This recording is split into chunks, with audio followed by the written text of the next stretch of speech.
విమానాన్ని నడపడంలో ఎంతో అనుభవం. విమానంలో కూర్చున్న వందల మందిని సురక్షితంగా గమ్యస్థానానికి చేర్చాలి అన్నదే ఆయన ఆలోచన. ఎయిర్పోర్ట్ లో విమానం టేకాఫ్ అయిన గాల్లోకి ఎగిరింది. ఇక సురక్షితంగా లండన్ దాకా వెళ్ళొచ్చని ఆ పైలట్ అనుకున్నాడు. కానీ విమానం బయలుదేరిన నిమిషాల వ్యవధిలోనే విమానంలో టెక్నికల్ సమస్య ఉన్నట్లు ఫ్లైట్ పవర్ ఆఫ్ అయింది. ఇక చూస్తూ ఉండగానే క్షణాల వ్యవధిలోనే గాల్లో ఎత్తుకు ఎగిరిన విమానం ఉన్న ఫలంగా కిందకు రివ్వును దూసుకుపోయింది.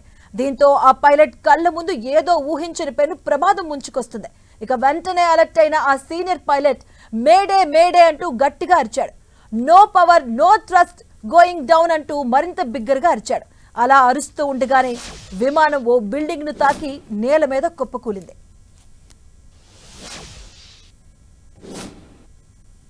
గురువారం అహ్మదాబాద్ నుంచి లండన్ కు బయలుదేరిన క్షణాల్లోనే కుప్పకూలిన ఎయిర్ ఇండియా విమాన పైలట్ సుమిత్ అన్న చివరి మాటలివి. ఇక Air India senior pilot captain Sumit మాట్లాడిన చివరి ఆడియో మెసేజ్ ఇప్పుడు బయటకొచ్చింది. విమానం కూలే ముందు mayday mayday no power no thrust going down అంటూ సుమిత్ గట్టిగా అరిచాడు. పెను ప్రమాదం ముంచుకొచ్చింది.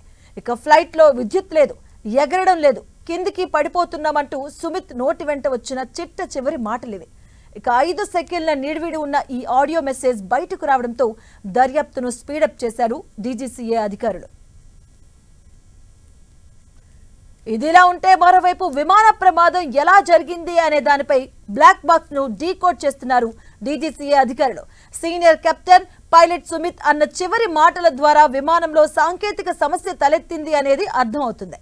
అయితే ఆ సమస్య ఎందువల్ల వచ్చింది, టేకాఫ్ అయిన కొద్ది క్షణాల వ్యవధిలో అసలు విమానంలో ఏం జరిగింది, ఎటువంటి సమస్యలు తలెత్తాయి అనే వివరాలన్నింటినీ తెలుసుకునే ప్రయత్నంలో ఉన్నారు అధికారులు. బ్లాక్ బాక్స్ ను పూర్తి స్థాయిలో డీకోడ్ చేస్తే దీనిపై ఓ క్లారిటీ వస్తుందని డీజీసీఏ అధికారులు చెప్తున్నారు.